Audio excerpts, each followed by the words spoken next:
All right, welcome back here to the Jordy Culotta Show, driven and powered by Go Chevrolet, live here on this Friday. Back with you.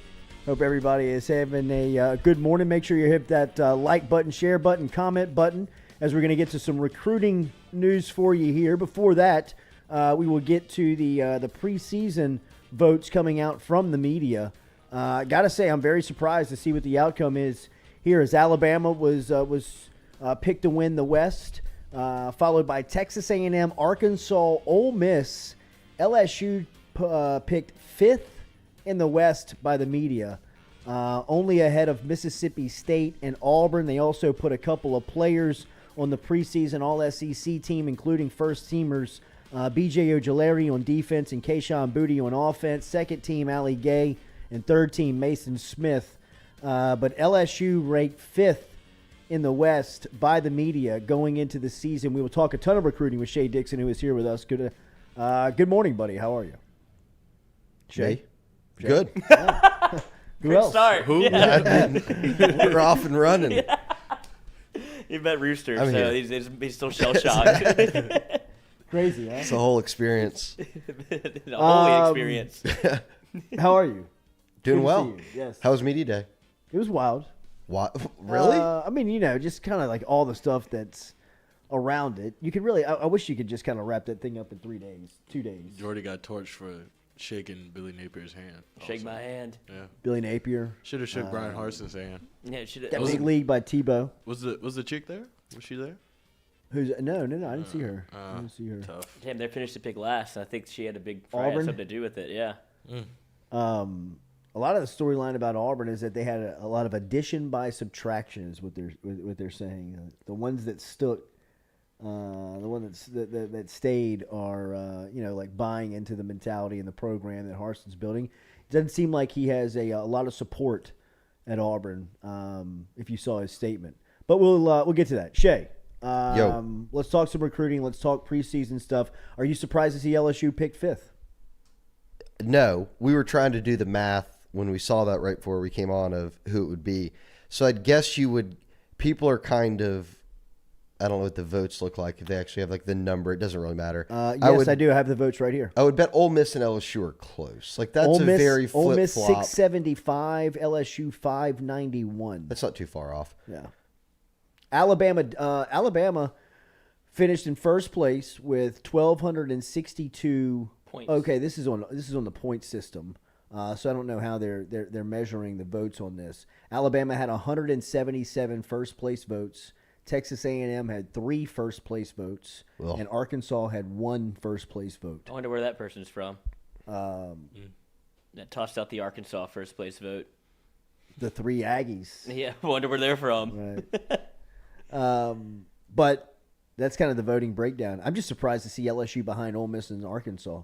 I really am. I thought that the debate was Behind going, Arkansas is probably right. I can see it, but like just coming from the event, the debate all week was whether or not LSU or Texas A&M was going to be second in the West. The debate at Media Day was who was the second best team in each division. Everybody knew that it was going to be Alabama and Georgia that were going to be first place. We're going to get all the first place votes. Who was going to be the second place team in each division? And it sounded like a lot of the debate was over LSU and Texas A&M on the western side, and that it was over Tennessee and Kentucky on the eastern side. So I'm surprised to see that LSU is fifth after hearing just some of the discussion over in Atlanta this weekend. But I will say that puts Brian Kelly and LSU in a fantastic spot.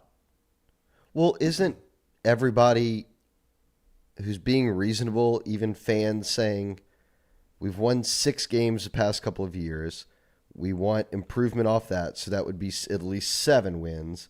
And if we're being realistic, maybe 8 wins, you get to a bowl, you win 9 games, that would be a good season. Like 7 to 8 wins is probably 5th in the West. I agree with that. And then, like, if that, right? I mean, that's no. I agree with that. But I heard a statement this week. Tell me what you think. Andy Staples said it on the record that this 2022 LSU football team will be the best team that Brian Kelly ever coaches. no, absolutely not. No. What if he would have been the coach here last year, Shea? There was 10 pros on the team. Were you surprised to see that there were 10 pros on last year's team? No. How many pros do you think? But was Notre on this Dame's year's had team? pros. No, I'm not debating on whether or not they've had pros, but he's never had Mason Smith. Has he ever had Kayshawn? Yeah, I'd say he's had Kayshawn-like players at receiver. Yeah. Notre Dame's had, Will Fuller and them are Chase Claypool. those are guys that are NFL, Sure. maybe not boot. I get what you're saying, but come on. I'm with you. Okay, so that was my reaction to Staples. And then Maybe- Staples hit me in are the you face was you're he's mixing- never had this defensive line. You're mixing up also potentially overall talent on the team and what you can actually get out of them all together as a team. Perhaps I could be on board with some individual argument of if you include the freshmen and all that, this may be the best individual talent collection he's been able to work with. I would probably reason to guess you could pick 4 or 5 or a couple of years of Notre Dame teams that if you roll them out against this LSU team in week 1 would beat the brakes off of them, right? And there's some Notre Dame teams that have been very solid teams, and we're thinking LSU's a 7 to 8 win team. No, I You think this year's LSU team could beat any team Brian Kelly's ever coached? I think they could play with them. Oh yeah, probably. But I'm just saying. I just think that Who's coaching which team? There's defensive. What's the best team he ever had? 2012. They went to the Natty with Manti Te'o and those guys. I know that he's. Yeah, there's been some teams with some high quality O linemen. He beat Georgia 4 years ago. Did he beat Clemson in the rain that day? Yeah, I think they With did. Will Fuller? They beat Clemson. They beat Clemson. Beat Clemson 2 years ago. Yeah, they beat Clemson in the What- regular so what's season the- and lost to them in the What was championship. Staples' point here? The best individual collection of talent, or that he was this is the best team? I guess it was on the collection of talent when Maybe, you're yeah. just looking at the roster. Yeah, sure, okay, maybe. When he made the statement. It's but up there. he's just saying that the infusion of Brian Kelly makes LSU such a wild card because they potentially could be, really good as far as their talent goes. And Brian Kelly just has never lost. He just never loses. And he's a really good coach. So, that's why the debate, I think this all circles back to the debate on whether or not Texas A&M or LSU was second in the West. And now we hear, we open it up on a Friday morning and LSU's picked 5th in the West. Yeah, but I think that's just predicting straight up what, it obviously is win-loss. It's not necessarily, LSU might have more talent on their squad than everyone but Bama. Mm-hmm. But putting together a whole new staff, new OC, new DC, new head coach, new strength staff, new playbooks, New D-line coach, new quarterback, new every position coach except the O-line coach. Ton of these dudes are transfers playing together for the first time. I don't know. It's a lot. That's a lot. I think that's why people are saying LSU's going to finish 5th and win 7. Or what does Vegas have it at? 7 games? 7. It's about a 5th place finish, 4th, 5th in the West, 7 wins. And then you build, you continue to build up from there. They lost to Georgia in 2017. They lost by 1. Oh, 20-19 in South Bend? Mm-hmm. Yeah. What a muck up of a game that was. was. 20-19. My No, God. It was in Georgia. Wasn't that? Oh no, Yeah, the game was was in home. Athens. It was Yeah, home. it was in South Bend. Did they do a home and home, though? They did not. They didn't? All right, Shea, catch us up on recruiting, the latest here. We just had Brad Davis in, and they were able to get an offensive lineman out of Georgia, Mubanga, I believe is Paul his name. Mubanga. Paul Mubanga, and a lot of the Georgia guys that were over there that cover recruiting were talking about how LSU really picked up a solid football player in the sense of he's so raw. Yeah, he is. He's been playing soccer Yeah. forever. Now playing on the O-line, interior guy, but if he has to, you could kick him out and play tackle. But I think they're going to be very pointed in how they recruit these guys. And look, you're recruiting athletic guys across the O-line. Brian Kelly is known for his approach on the O-line. I think when you match it up with Brad Davis, those two can get out and get some really talented prospects. I was talking to Chad Simmons, who forever was with Rivals and then on 3 in Georgia, and he was talking about Mubanga, and we kind of said, okay, well, why is but why is Mabenga coming to LSU? Like, why LSU? And he said, oh, make no bones about it, Brad Davis. And I think I listened to some of the show this morning. You can see why Brian Kelly observed him and how he led the team and how the team reacted to him and said, I'll keep him. Every other coach gets let go except one. Right. And it's the guy who actually, he had time to watch, interact with the team for a month, as interim. I think that you see why a lot of these recruits love him. Yeah. No, it's easy to figure why they do after listening to him speak for an hour. So Paul Mabenga is the first offensive lineman to commit in this 2023 cycle. There's a couple of other targets on the board, including 2 in Louisiana. Yeah. Offensive tackle Tyree Adams out of New Orleans. I know Frank Wilson is doing a lot of work here. What's there'll be Davis, Frank Wilson. They'll all be on Tyree Adams in a big way. I think those two you look at, given Frank with the New Orleans ties, and Brad Davis is going to be recruiting every lineman. But Ole Miss has been on him. A number of out-of-state schools, SEC, have been on him, but I would say Ole Miss is one that's made a really strong push kind of here recently.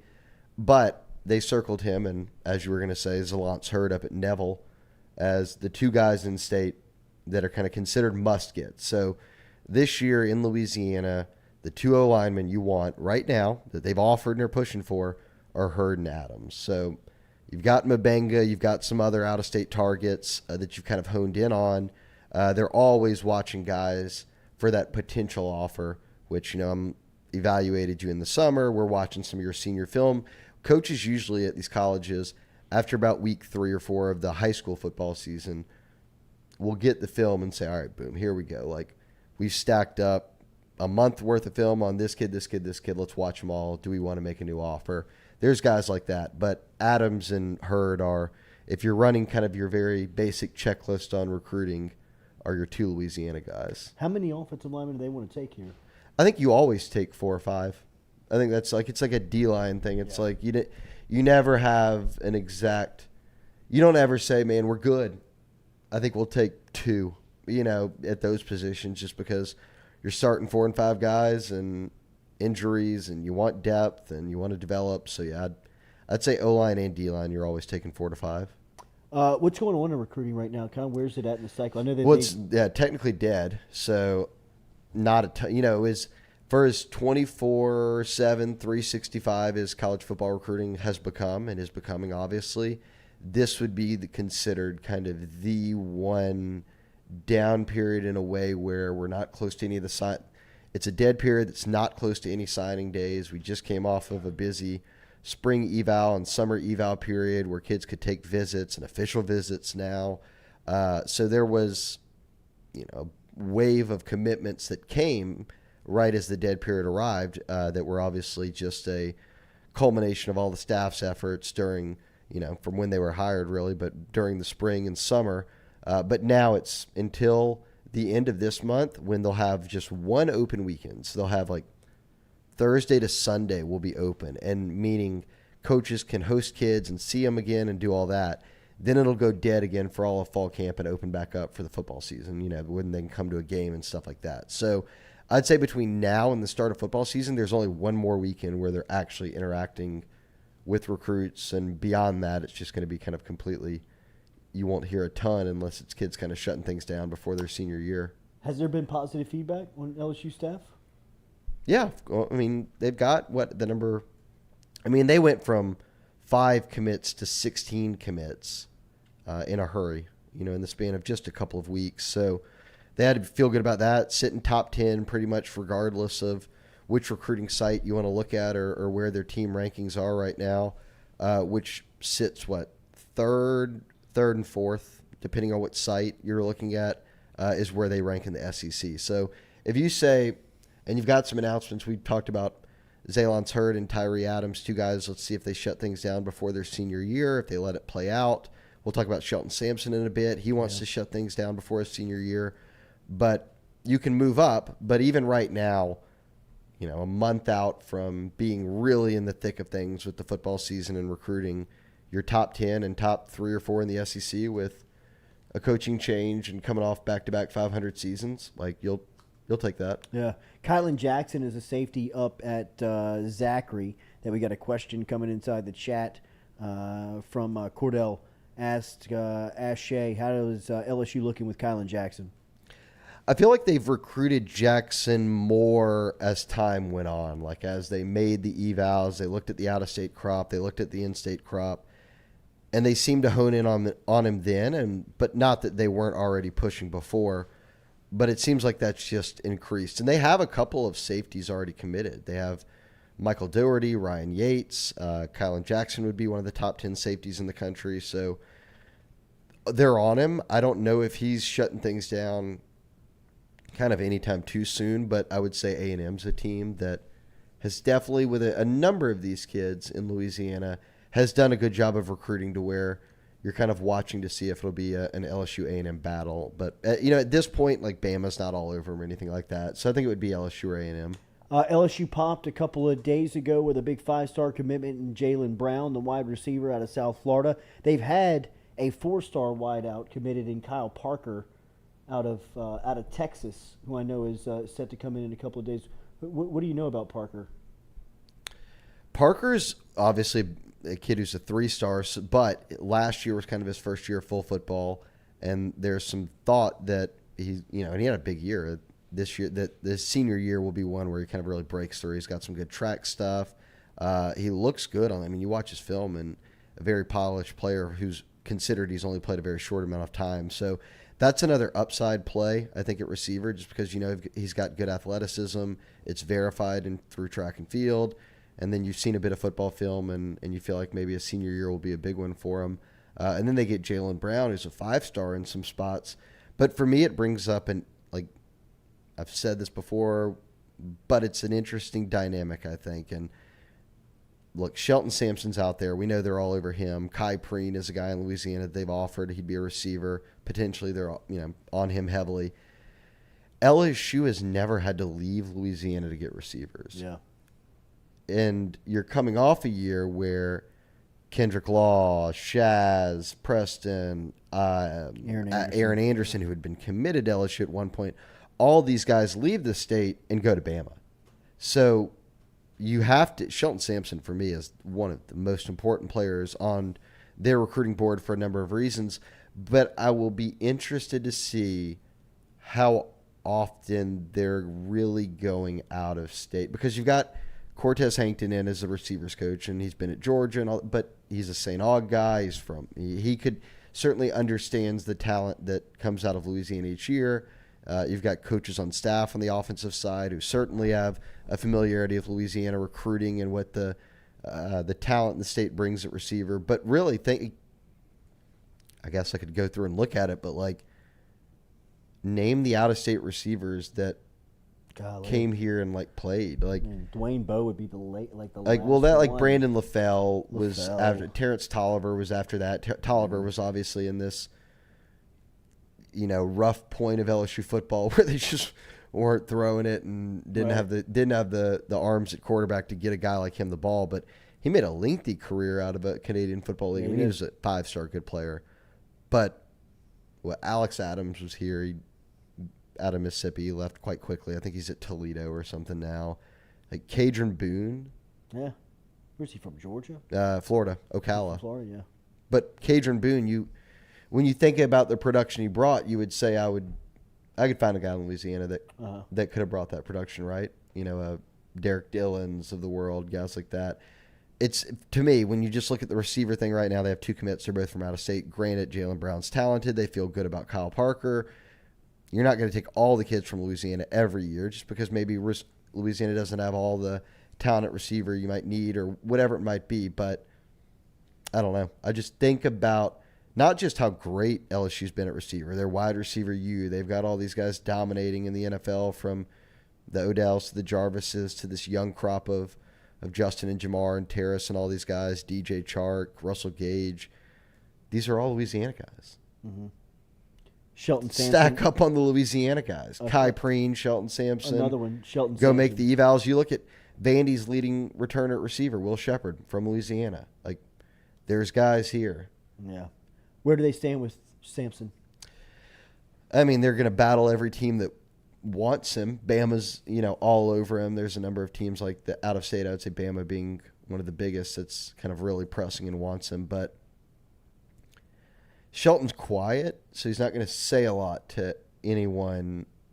Not in a way he's trying to keep things secret. It's just like I bet only a tight group of people really know what's going on there.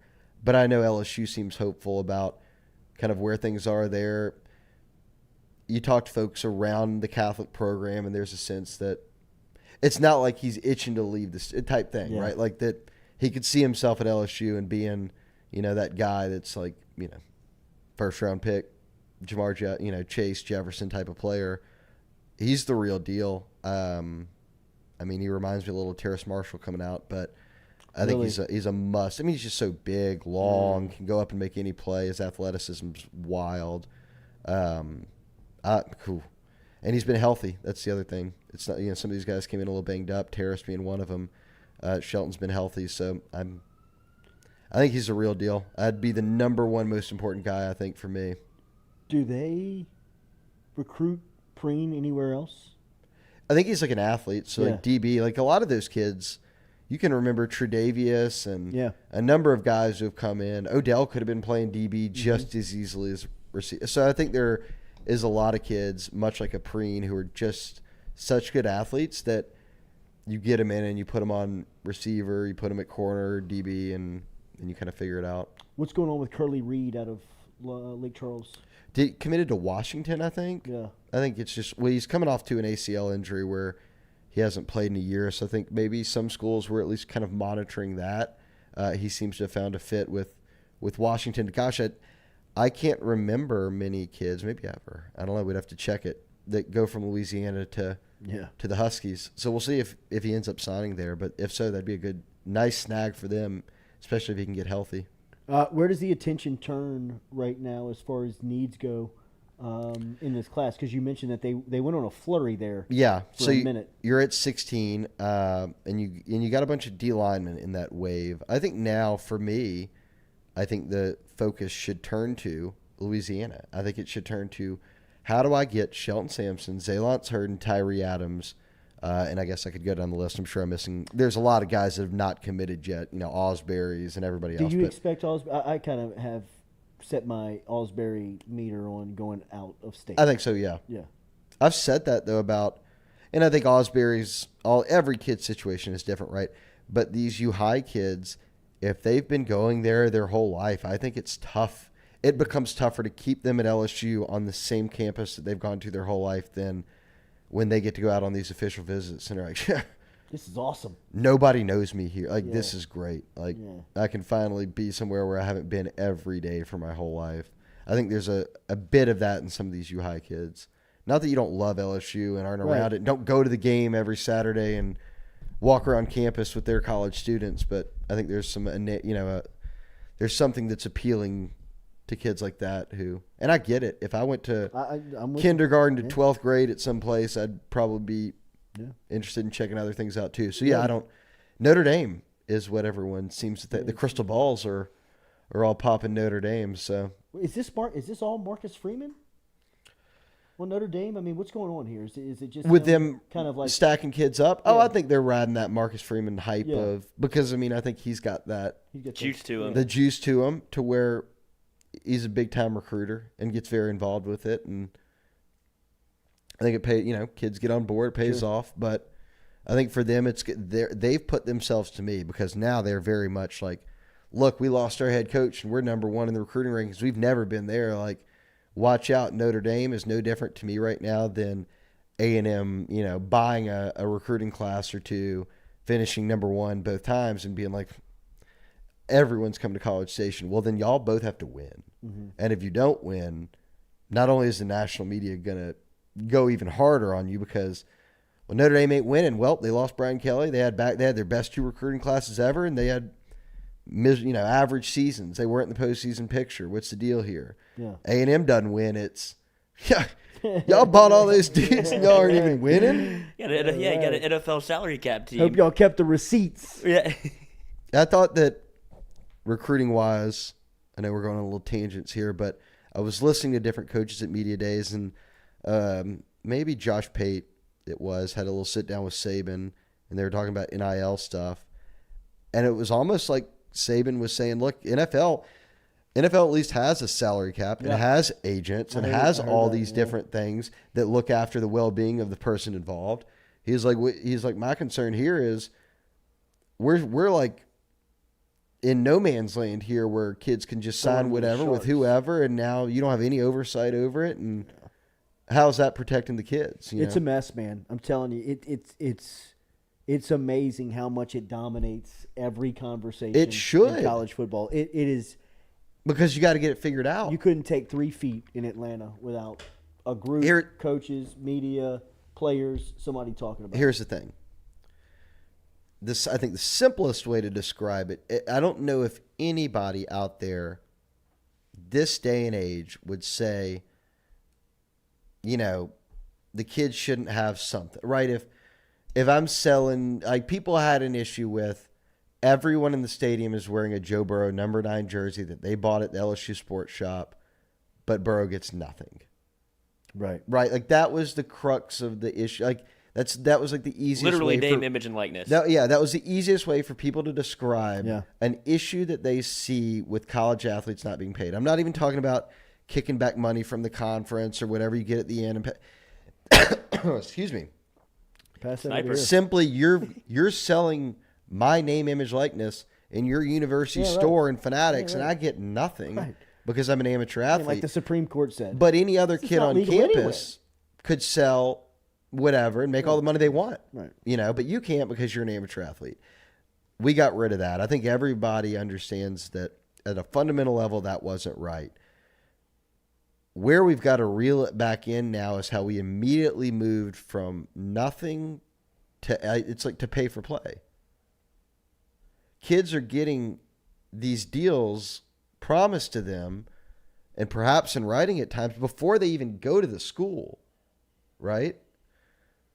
How does that make sense? But that's what they're kind of talking about now, when it's like these kids are coming on campus. With deals. Right, and Sankey's going, we're not sure really what space they're operating in and how to ensure that they get paid. And now it's all coming, like the cross is coming to bear because they don't know, nobody really knows what's going on. Well, there's a couple of issues that are plaguing just the starting blocks of governing NIL is that some states, well, it's state by state. Some states, Louisiana, have legalized NIL with high school athletes. So, like you're talking about, right. Some are coming in to campus. That's why the Quinn Ewers kid left stuff. Texas to go to Ohio State. Not that, and now he's back at Texas. So clearly he did a workaround here because he wanted to sign whatever his My High deal or whatever little brand he was, not My High, but something. Right. And he couldn't do it in Texas as a high school kid, so he went to Ohio and did it. Got the deal done. Hell of a redshirt year. And then the other that is plaguing. So it's state by state. That's an issue because one. But this issue, you're competing in a conference with people who may have a different set of legislation than 100%. You do. But this issue is crossing over is that deals that are agreed upon are now not being delivered. Like where you've had players on campus now for 2 months. These freshmen have reported and been on campus now for the entire summer going into the fall. And from what coaches are saying over there, like we were standing next to the Alabama crew and Saban's, telling people both off the air and on the air at the SEC network that, he's getting calls from kids on multiple campuses. And like he made the joke, like, I can't say the school, you know what I mean? Like I'll get blasted, but I mean, we're getting calls from kids on multiple campuses that are saying, I would have gone there. Yeah, right. There's, well, and let's not pretend this didn't happen before either. Right. What's that? I said, let's pretend this has happened in schools before that. Exactly. But I mean, it's just, dude, it's a mess, man. So, but no one, we can't even sit here and begin to say, like, how do we reel it in? It's crazy seeing the people in power do the same thing. Because it's like, where do I even begin? It is absolutely. I mean, nobody knows even to where to start the conversation. Well, because a lot of the schools weren't, quote unquote, involved with like who was making the NIL deals. And now they've got these collectives. Right. So they have what is essentially turned into like backroom deals with Right. boosters and whatever that they weren't allowed to get in contact with the school, so they had to do it themselves. Now the schools are playing catch up. It seems like where they're who has a deal, who do you have a deal with? Like we can't help you because we didn't help broker the deal. Now if you have a collective and you have a deal like that has to go through the school, and that is where I would imagine you would ensure you get your money. Yeah. But if you did deals before where it's just like everybody with a 5-star rating or a 4-star was Well, getting a deal, and that's what- whoever wanted to write a check was writing one. Like I don't know how to keep tabs on that. And that's what Saban was saying too, that with these collectives, and it was funny to hear him because he kept kind of, and this was on an interview with Josh Pate, if anybody is wanting to know what I'm referencing. And I'm paraphrasing, I only watched it once.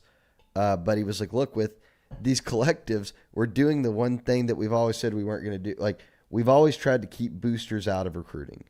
Now it's how can the boosters run the recruiting basically for us? Yeah. Is what we're saying with collectives. And then with that comes the reality, and he kept interjecting and saying, look, I'm not saying poor little me. Bama's one of the schools I'm talking about that's Right. going to benefit here. All right? But, all right. Bama's a school that'll benefit. LSU probably in the grand scheme of comparing them to everybody else. But some of these schools have such big athletic endowments, A&M, that they'll just flex you out. I'll pay whatever Right. to our collective.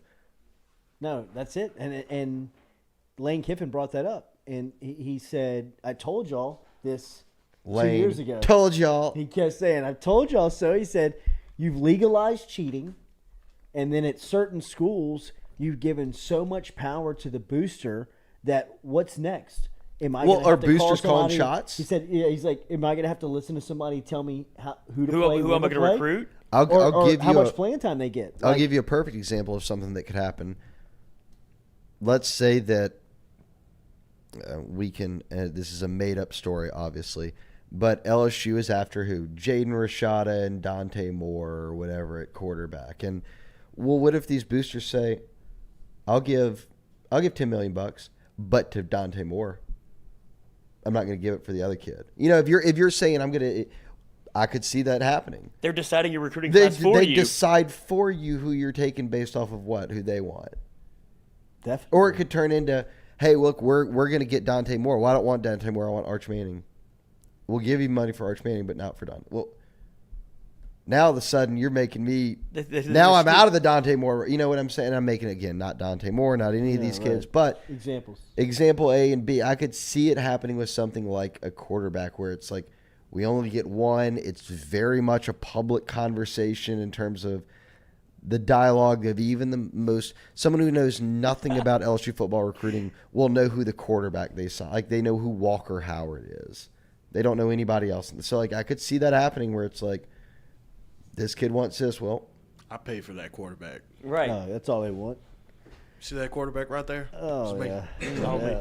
that's his best Friday But Night Lights impression. Yeah, That's his Buddy that's Garrity. Buddy Garrity. But then you have like Oh, Buddy G. you essentially have them picking your roster for you. I don't, and that's not happening right. I've No, never heard but- any coach say that's happening right now. But I think that is No, a that's fear. it's certainly in play in the long term, and you just have them playing GM, and they're doing what any halfway Well- fan would do is they're watching YouTube like, well, I like him more than him, so I'll pay for him. It's like it doesn't fit what LSU's trying to do if it's LSU or wherever. It's like now you're having real conversations with staff. They just like he wants this guy because he likes him. It's Dynasty like, I was hearing, doesn't work here.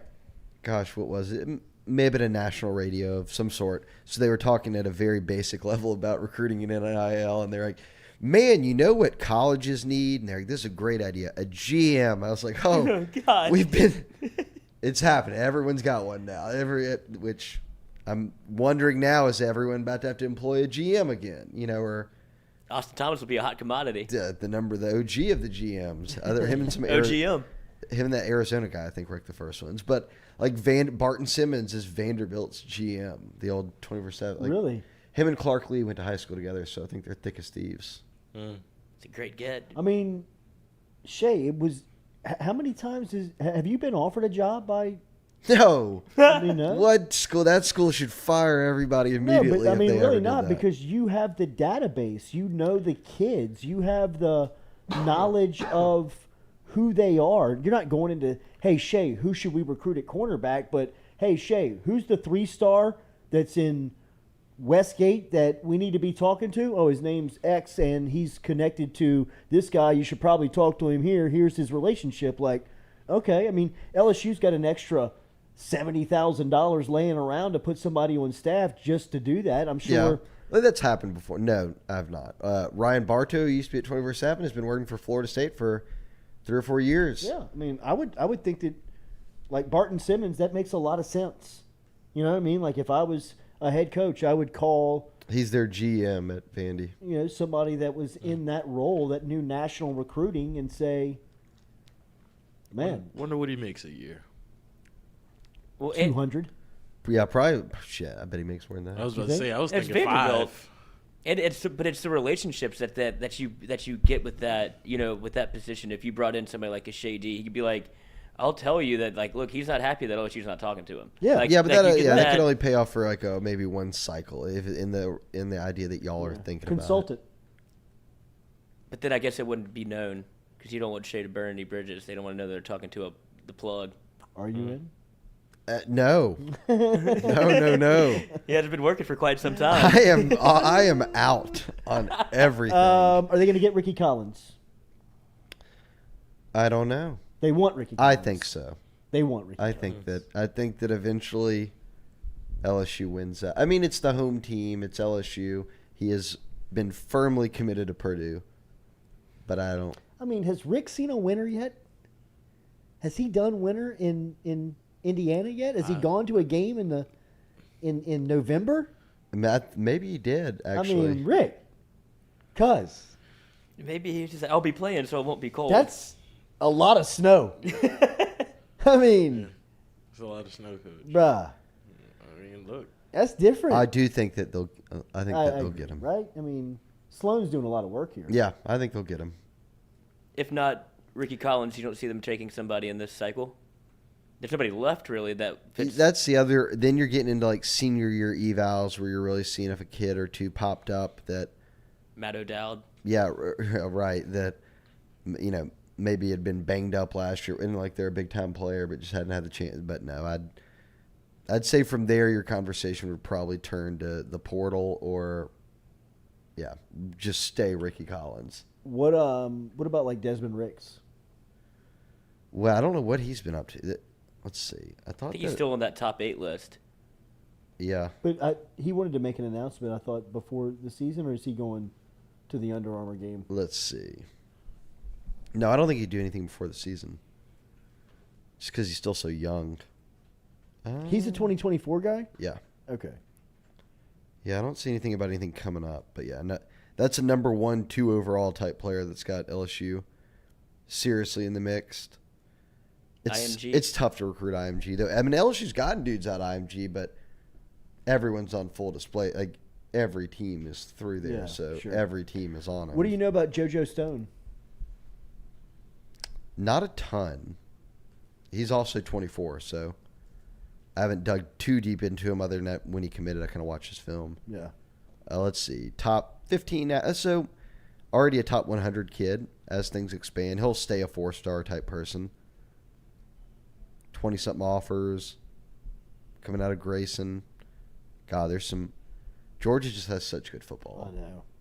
You forget Every that. I was school's a over there powerhouse. this weekend, and I was kind of keeping up with the Atlanta Journal-Constitution. Was reading it. Just they do a big high school feature, and you forget just they do like a throwback on how many players have come out of Georgia football. Brian Kelly's. Like they featured Will Anderson's high school. Oh yeah. The day he came to SEC Media Day. I mean, his high school stats are stupid. Where did he go? Rome? Did he go to Rome High School? No, I don't know. think so. I think he went with. I want to say he was on that team with Let's see. BJ and. He went to Dutchtown High. He's from Hampton, Georgia. Okay. Not to be There's confused. only one Dutch town. Not to be confused. say. Only one Dutch In our town backyard, around what are we Good doing? Guys were- Lord. I loved it. Media Days. I was watching the here. Brian. Edo couldn't get him. Yeah, right. Brian Kelly's time at the podium in the main room, and the guy stands up. He's like George is Johnny maybe an Ballfriends? AJC guy. Was it a Georgia report? No, he's just like a Georgia reporter. Yeah. He's like I think he's from Marietta, and he's like, Coach, you got one of our boys over there, BJ Ojolari. And he's like, Our boys. That room is so funny. Brad, it's great. It's so funny. Brad Kelly would be like, I okay, mean, this is SEC Media Day. You got one of our boys Yeah, over like there. Just like, what? Tom Okay. Rinaldi in there, and then you got Johnny Ball Franks from Biloxi. He like introduces himself when he Independent. Dunlap's like, make sure you give your name and affiliation when you get the microphone. We'll make Shea sure as Dixon they in walk between around. jobs. Yeah, right. I mean, like, in between stops right now. Just so lonely. So independent. bored. Yeah. Shea Dixon, independent. I love too the guys who will ask if you end up watching every coach will ask a They had question. The Moscona same on one. there yesterday. It's the dude with the yesterday. Atlanta hat on is always like one of the first one. He's the guy that, hey, coach, you got one of our guys up there. One of our boys, old BJ. We love old Ojolari. Loved his brother. Yeah, just like. Love the family. Family. Great mother. You remember that time when? For real though, it is highly entertaining. It is. The people who will ask questions. It is. It is, man. And I think knowing that they're on like No SEC doubt. Network at the Well, time. that's about their it. big So chance. No doubt They're about soaking it in. No Just doubt told the about wife. it. Coach on over here, TV. over here on the right. Yeah. All right. You're right. No, you're right. right. You're right, Coach. Right here. I'm going to go ahead and flip my hat And then around. then they wait for it all the way through. They're like, Yeah. you got right here. Yeah. There he is. Back there. Right. And then the coach is like, okay, I got you. I got you now. I see you. You're double waving. I see you. I'm just waiting on that microphone. Then they answer. Pass that thing down the here. answer is the coach tells them the answer. You know what I mean? Like, yes, sir. Yeah. Hell yeah. Yes, sir. Yes, sir. Go Dogs. Thank you, All Coach. right. Go Dogs. Have a hell of a Yeah, year. right. And they always want that initial interaction of the, hey, coach, how are you? And they're like, they are waiting for a response Right. before they move on. Coach, you having a good day? Yeah. Look good, Coach. Welcome to the SEC, coach. Oh, man. You think nah, I don't think it was probably too. Unless you do the walk where all like the Bama fan who wears like is there every year and Yeah. wears like all the rings. and- Georgia crazy. yeah, you got to sneaky do the crazy. walk to get the true craziness. Yeah, You got to I have the mean, fan craziness. Just the fandom is nuts, man. You know, just the degrees of fandom that people will go to. That's There will be no football play today. wake up. I mean, But you? There was they'll a be guy- here in It's game day suits. for me. It's game day for there me. was a man. guy that chased every player and coach in the hall. He had found himself a little nook where nobody had found like a The he bathroom. He found an opening. Yeah. You know what I mean? Like he found a Second shooter. hole in the security. Yeah. There was like this small walkway from the Hall of Fame into the hotel that like everybody was out in the open. You know what I mean? Right. Like it was kind of every man for himself. And this Georgia fan has on, I believe I have it on camera. Is it the guy with the lanyard when camera? The guy on the lanyard camera, and he asks he asks Mike Leach Yeah, for a picture. And Leach stops, and the guy's like, "Will somebody take a picture of it?" And he's like, handing the camera out, and nobody will take the camera. Like he's like, "Coach, can I get a picture?" And like Leach is like, "Well, I mean, yeah." And I mean, so he's like, stops, and the guy's like, looking for somebody to take the picture. Ro, what up, Doc? Look at Ro, bro, getting in shape. Shit. Oh, my bad. Not Ro. Yeah. Yeah, right. That's Josh Booty. Right. But just dude, like the parents that show up with the kids. Oh, that guy gets the security to take the Yeah, picture for him. and like the guy's like, Jesus, man. You could tell he's like, give me the He said it like a two-piece, like tailored suit. He Every goes, day. Here, you take it. And he Every was day. like, You need to take it. every man. day. Every was out day, there? every player. Every day, every player, every coach. crank that thing back a couple as times, it'll soon click. As like they would like, you could see him walking down this hall, and I mean, dude, shoulders upright, getting this thing. He was handing out something to all of them. You see him give it to Leach. He's like, here. Leach is like, yeah, I don't know. You know, I puts it in his Looks like my pocket. play Yeah. sheet. I mean, it was just Probably Bible verses. No Coach, doubt. follow my blog. Yeah. My blog. I'm going to post all these on my Facebook page. Good Lord. This is all dude. my It social media it right is here. amazing, That's got my man. cell down at the bottom. If Yeah, you need you me. ever need some plays or some help, you let me know. I've been One talking- question about the SEC title game, Coach. Why do you run that?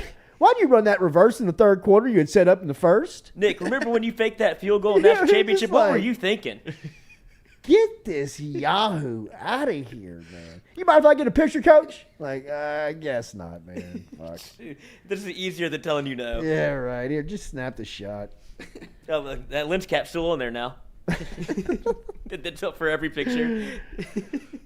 Shea, Cortez Hankton is the only assistant that hasn't come through here. He's coming through here on Wednesday. Oh, I of next thought that week. was a call out. I was Yeah. like, I don't know. No, I don't know what I can do for We're you. going to talk to him next week, and have heard really good things about him on the recruiting trail. What have you heard on adding Cortez to the staff? I mean, What's it's it done? another Louisiana guy, obviously. Yeah. Saying Brad guy. Davis brought that up. There's only three of them, right? With Frank, Brad Davis, and Cortez. Yeah, and I think that I guess Joe. like Carter Sheridan and those guys. Well, sure, but I think Joe Sloan gets lumped in with them because he's been here 12 years. You know, like he was at Tech for 11 or 12 years. So, Yeah. and he's only 35. So, like, I think he left East Carolina from playing football and went to Tech and has been here more than a decade. So, I think he considers himself to be Yeah. Louisiana. So, he didn't go to high school here, but he's recruited the state for Tech for more than 10 years. Any news coming up for LSU? You anticipate anybody? Well, those guys, Shelton Sampson, mid-August would be news. Sam Spiegelman wrote an article for On 3 about that, where Shelton said, I want to do it before my senior year. I don't want to really have to wait. And then I would keep an eye on Hurd and Adams, the two in-state offensive linemen. Now that Caleb Jackson's made a decision, I think that those two guys, those three guys would be guys that I'm starting to really watch in terms of LSU having the real shot at pulling it off. Yeah. That could announce before their senior year. Shea Dixon is in with us every week. We'll do this on Wednesdays. We did it obviously this week with our travel schedule. We had to bump it back until Friday. Glad we were able to get this done, but a lot of recruiting updates for you. Make sure that you like, share, comment on the post. Follow Shea Dixon on Twitter, still giving you that great information and recruiting that you're used to. And look, he'll have a big announcement at some point on where he goes next. At the right time, he will make that announcement. But until then, you can catch him right here weekly with us, right here on the Jordy Culotta Show YouTube channel. And, man, make sure you follow him on Twitter, Facebook, social media. Instagram, sure. Social media. I think I may do that when fall camp starts. Coach Kelly, right here on the left. Yeah, Shea Dixon. Unemployed. In between. Shea Dixon at unemployed. Shea Dixon. Yeah. CEO of SheaDixon.com. Oh, you must be important. Have a great day. Hit that like button, share button. Appreciate it, buddy. No guests you wanted to bring in for us? Me? Yeah, I mean, you got this I thought you were Rolodex just from trying last to have Friday. me book Cortez Hankton Yeah. a second ago. No, I'm out of the guest game. No, I'm good. We'll talk to you on Monday. No mic'd up? No mic'd up. He No has a mic'd up. wedding in Lafayette. Of course, this man knows more people than God. It's unbelievable. He's like, oh, I got to go to Lafayette. I got to go Kiss the to ring. California. And it's like, okay, Mikey, I guess we won't do a show. But no show. Uncle Earl, you can still go there and drink, though. Bar tab might be open. Who knows? Tax it if it is. All right. Hit that like button, share button, comment button. Have a good weekend.